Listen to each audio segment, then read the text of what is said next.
Hello बच्चों, let's read the question. A metal plate gets heated when cathode rays strike against it due to.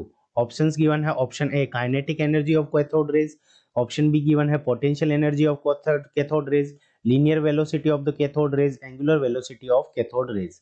ठीक है बच्चों, अब क्या होता है कि हमें इस क्वेश्चन के अंदर क्या गिवन है कि एक मेटल प्लेट है, इसके ऊपर क्या कर रही है, कैथोड रेज स्ट्राइक कर रही है। ठीक है बच्चों, तो इसके ऊपर कैथोड रेज क्या कर रही है, स्ट्राइक कर रही है। ठीक है, तो कैथोड रेज जब इसके ऊपर स्ट्राइक कर रही है तो कैथोड रेज के पास स्ट्राइक करने के कारण क्या होगी कि वेलोसिटी होगी। ठीक है बच्चों, तो वेलोसिटी होगी। वेलोसिटी के कारण क्या होगा कि इनके पास में काइनेटिक एनर्जी होगी।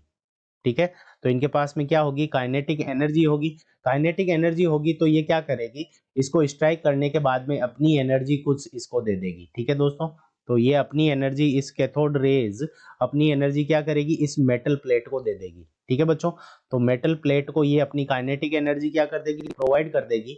तो ये मेटल प्लेट क्या हो जाएगी, हीट हो जाएगी।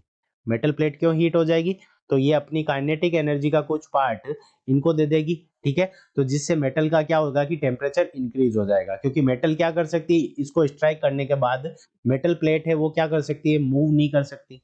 ठीक है बच्चों, ये मूव नहीं कर सकती, तो इसके कारण क्या होगा कि इसका जो इंटरनल एनर्जी बढ़ेगी, इंटरनल एनर्जी बढ़ेगी तो इसका टेम्परेचर बढ़ जाएगा। ठीक है बच्चों, तो क्या होगा कि जो कैथोड रेज की जो काइनेटिक एनर्जी है वो क्या करती है कि इसको मेटल को टेम्परेचर को इंक्रीज कर देती है। तो option A kinetic energy of the cathode raise इस क्वेश्चन का करेक्ट आंसर हो जाएगा। पोटेंशियल एनर्जी तो क्या होती है, हाइट के कारण होती है, तो ये इनकरेक्ट है। लीनियर वेलोसिटी भी इनकरेक्ट है और एंगुलर वेलोसिटी भी इनकरेक्ट है। Option A kinetic energy of the cathode raise is the correct answer of this question. I hope you understood it well. All the best.